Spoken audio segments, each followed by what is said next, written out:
Point the gun, press the trigger. Bang. Easy peasy, right? It's only 3 to 5 yards away. There you go.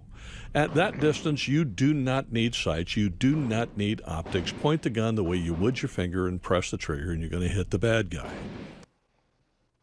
And then you would advocate that, no, these things are not good for everyone, and if a target is up close, you need to actually go and engage in point shooting. And to use sights where you would need sights when you cannot focus on the front sight because you're like me, you're getting old, and you just line up the 3 blurs. If that's the case, then use an optic. But close quarters fighting, there's 7 yards. I mean, I still see people do this at 3 yards, 5 yards, 7 yards, and I just tell them, look, point the gun, press the trigger. Point the gun, press the trigger, okay? And then they do it, and they go, I can't believe that worked.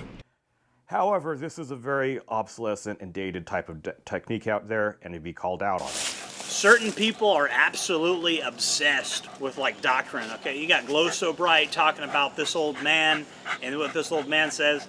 You know, what this old man says on his video is basically essentially true, okay? And that applies with all ranged weapons, okay? If you shoot somebody from up close, this is why something called center axis relock exists, okay? Thousands of law enforcement agencies use that technique, and that is if you have a close quarter situation, you want to retain the weapon in a low stress situation close to your body, your center of mass. That's called the center axis relock. And I know there's a lot of complicated, esoteric, like autistic stuff that GlowSoBright talks about, but the reality of the situation is, what's more important is how much real world practice you get, how much you actually go to the range and actually do your craft, actually learn your craft. It's about getting your whole platform worked out. That's important. If you don't have your entire platform worked out, if you don't, like I talked about the redundancy video where I had like 4 of the same thing sitting on the table. You know, it's the same thing when Trench Grenade had it right the first time with pistol caliber carbines, okay? People are so worried about Doctrine and trying to be like the military and trying to be like law enforcement instead of doing what's right for them, okay? People are so worried about Doctrine instead of going on a journey of discovery of what's right for them. They're so worried about Doctrine, right? Oh, that's outdated. That's an outdated doctrine and this and that. There's more than one way to skin a cat, as the old saying goes. This autistic obsession with Doctrine, with weapon systems, this shit that, you know, like Focus Trip is getting mad about, this shit that, you know, Trench Grenade, Focus Trip, GlowSoBright, this never-ending drama space in the gun tube community, like, I don't understand it. And I guess the algorithm just incentivizes all of you to fight each other over stupid, petty nonsense. But it doesn't matter the Doctrine is outdated and this and that. Outdated Doctrine can still get the job done. That's 100% true. Autistically obsessing over this stuff, autistically obsessing over all of it, just get out there and actually do something. It's way too much talking about this platform, that platform. Me personally, I think if you don't have a shit ton of money, you should get a pistol caliber carbine, especially if you live in like a, you know, like most people live in the suburbs, okay? So when you buy something, you're not just buying it, you're buying an entire system. Even me with my pepper ball, you'll notice I have like, I have 4 of them and I'm in the process of buying more of them. Why do I have so many of them? Why do I have so many Olight Balder S minis, right? Because it's not about the exact system. It's not about the exact doctrine. It's the exact system and the exact doctrine doesn't matter, okay?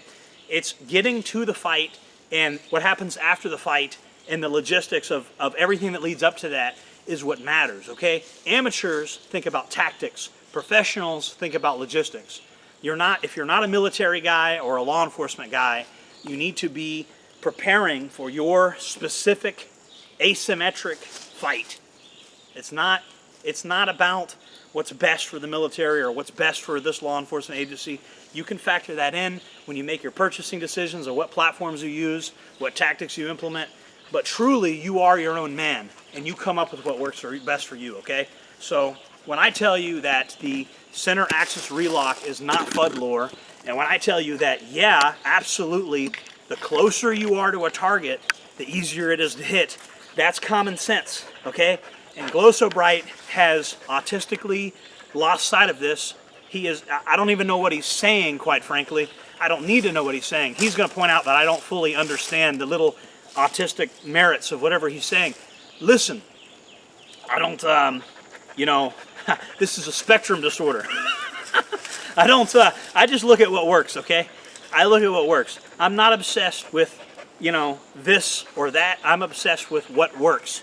And the only way you can know what works for you is going out there and putting yourself under pressure and actually training, okay? For the vast majority of situations in suburbia where you run into drunk idiots, something like this will work, okay? I've talked about riot shields and stuff like that for dealing with mentally ill people. That's statistically what you're gonna run into. That and like wild animals and stuff like that. Those are, most of the self-defense situations are totally mentally ill people that are off their rocker or wild animals attacking them.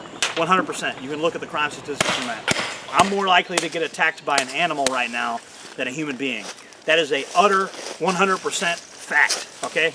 Now, when you go further into your journey and you start thinking about, you know, worst case scenarios, SHTF, without rule of law, societal collapse, as you get further into your journey, you can start thinking about how can I make myself more of an asset to your community, your country, your nation, your people, whatever.